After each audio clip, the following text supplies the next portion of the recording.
This is the third lecture of Unit 4. We covered cognitive development yesterday, and today we're going to go through social and moral development, starting with the origins of attachment. Humans become attached for many reasons, and one of those is bodily contact. Animals are the same way. There's this thought that animals are attached to their caregivers because their caregivers are providing them with food, specifically the mother. But in some animals, especially goslings, like your book talks about, imprinting is the cause of attachment. And you've heard about stories of dogs being best friends with horses and lions loving pigs. That's this imprinting. And I have my own story about imprinting.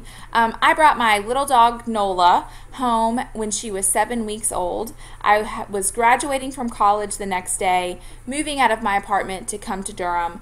The apartment was a mess. There were nails on the floor. Bring Nola home, don't have a crate for her, put her in a laundry basket, and put the laundry basket in the bathroom while I go to a graduation event.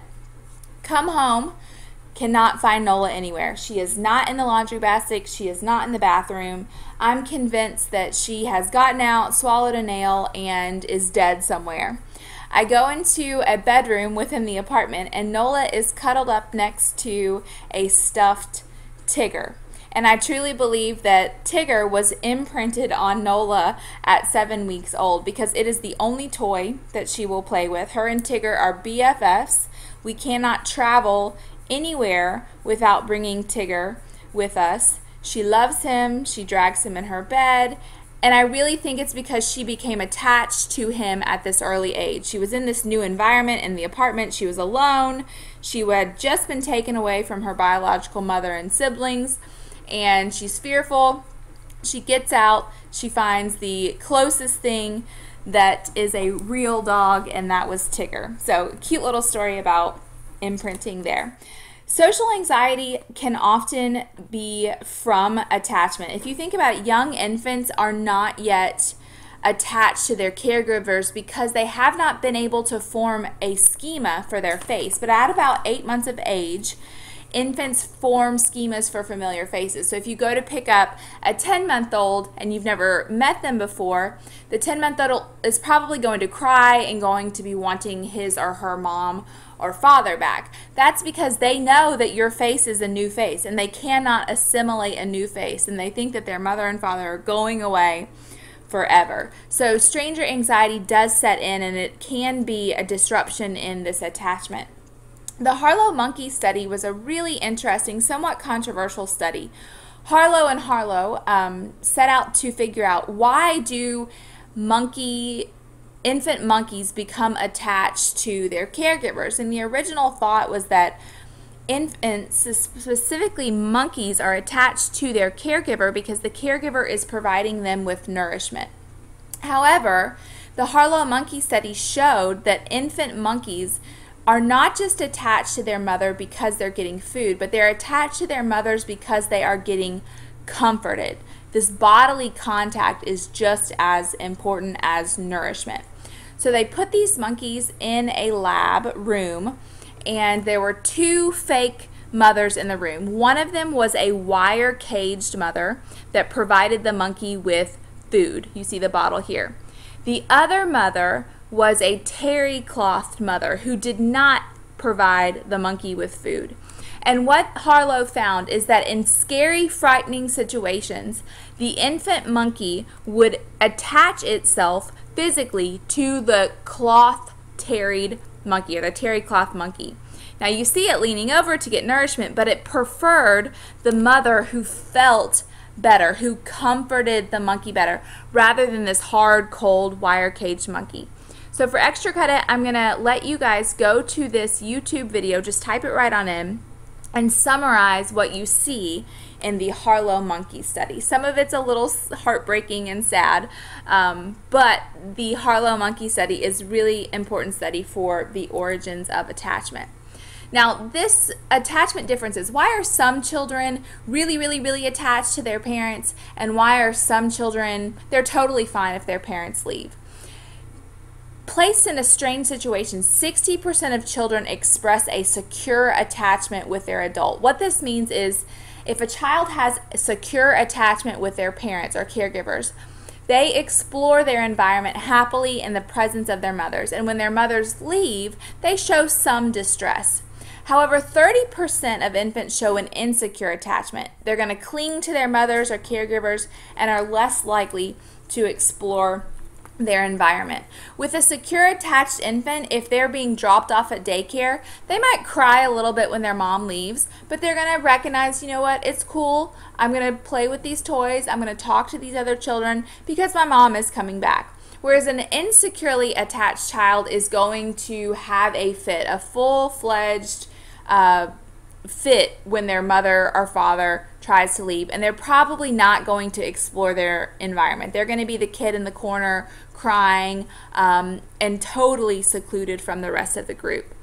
Secure attachment individuals are relaxed. They're have been given attentive caregiving because of their secure attachment with their parents. Ainsworth was a researcher who showed that at 1 year of age, securely attached infants were sensitive, they were responsive, and insecurely attached infants were insensitive and unresponsive.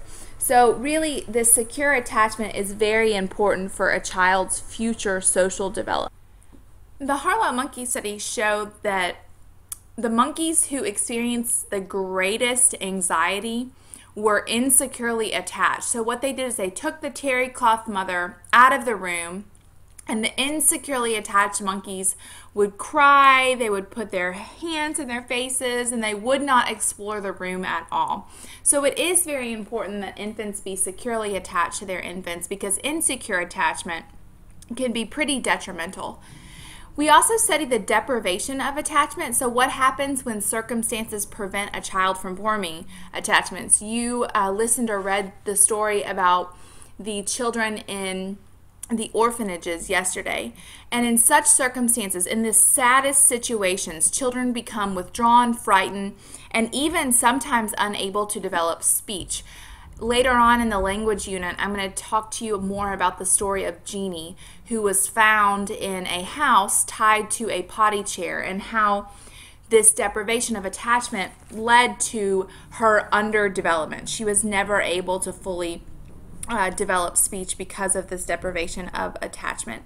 And if parental or caregiving support is deprived for an extended period of time, if there's this prolonged deprivation, children are absolutely at risk for physical, psychological, and social problems, including the brain changing itself. So these children are experiencing less serotonin levels than the average adult. So they're literally, their brain chemistry is changed if they're in a situation of prolonged deprivation. Now, self-concept is an important part of attachment. Specifically, self-concept deals with a sense of one's identity and personal worth. It usually emerges around 6 months of age, and around 15 to 18 months of age, children can recognize themselves as being themselves in the mirror. And by 8 to 10 years old, a child has a pretty stable self-image. Now, we all have our opinions on how our parents are currently raising us or have raised us. But as far as attachment goes, we need to study different child rearing practices. There are 3 categories of parents: authoritarian parents, permissive parents, and authoritative parents. We'll start from the top. Authoritarian parents. I want you to think about a dictatorship, an authoritarian government. Parents who practice the authoritarian child-rearing practices are parents who impose the rules and they expect obedience. And if you are not obeying the rules and if you are not obedient to them, you are going to face severe consequences. A permissive parenting style, the parents submit to the children's demands. Okay, honey, if that's what you want, go for it. Whereas the authoritative parent are demanding, they expect their children to follow the rules, but they're also responsive to their children. So think really quickly, which of the 3 types of parents do you have? Mine was definitely authoritative, which is good because that is the best type. So let's run through an example. You have a curfew of 10 o'clock. You break the curfew. You come home at 10:15. Authoritarian parents are going to say, you broke your curfew. You're 15 minutes late. Your phone is mine. Your car is mine. You will not step foot out of this house for 3 months. You broke the rules. You try to explain to them, but Mom, it's because I ran out of gas or I had to stop and get gas. Nope. Don't want to hear it. No excuses. You broke the rules. Your phone's mine. Your car's mine. You're grounded for 3 months. That's authoritarian. Permissive parents, you show up at 10:15, 10:30, 11:30, 12:30, 1:30 a.m. Honey, why are you late? Well, I'm late because I really wanted to stay at the party a little longer.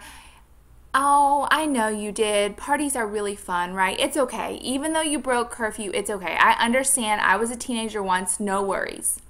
Do you want to go shopping tomorrow? That's a permissive parent. Whereas an authoritative parent is going to be waiting for you when you come home at 10:15 and say, why are you late? They're going to hear you out and they're going to say, well, next time you need to call me. If you are running out of gas, you need to call me and let me know. You did break the rules, so you do need to face some consequences, but I understand. So authoritative parents are definitely more responsive to their children. Authoritarian, nope, very rigid, very stern. Permissive, totally let the children do whatever they want. Authoritative is the best for social development. Now, as far as social development goes, we studied Piaget and cognitive development. Erik Erikson created this theory of social development where each stage of social development has its own psychosocial task. And if you look at this is very helpful, this chart in your book. I would recommend looking at it. You can see that there are several different stages that people go through in their psychosocial development. So most of you right now are in your adolescent stage. This is somewhere from your teenage years into your 20s. You guys are going through either identity, you're finding your identity, or you're going through role confusion. You're confused about who you are. Whereas when you get into your 20s and early 40s, you're going through this intimacy versus isolation. So you can see there's kind of two extremes of each level of Erikson's psychosocial development.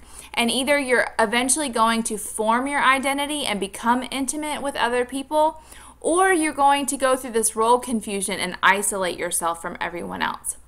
The infancy years, you're going through trust versus mistrust, right? Can you depend on your caregivers? Do you have this sense of basic trust? Or are you deprived of attachment? Are you going through this mistrust? Preschool years, initiative versus guilt. Are you taking an initiative to carry out tasks? Are you cooperating with potty training and things like that? Or do you feel guilty about your efforts to become independent? Are you insecurely attached with your caregiver? Middle adulthood, 40s to 60s, you're going through generativity versus stagnation. In middle adulthood, people are discovering a sense of either contributing to the world through their family and through their work, or they may feel stagnated. They may feel like they lack a purpose in their life. So Erikson says we progress through these different psychosocial stages of development, and we're either on one end or the other.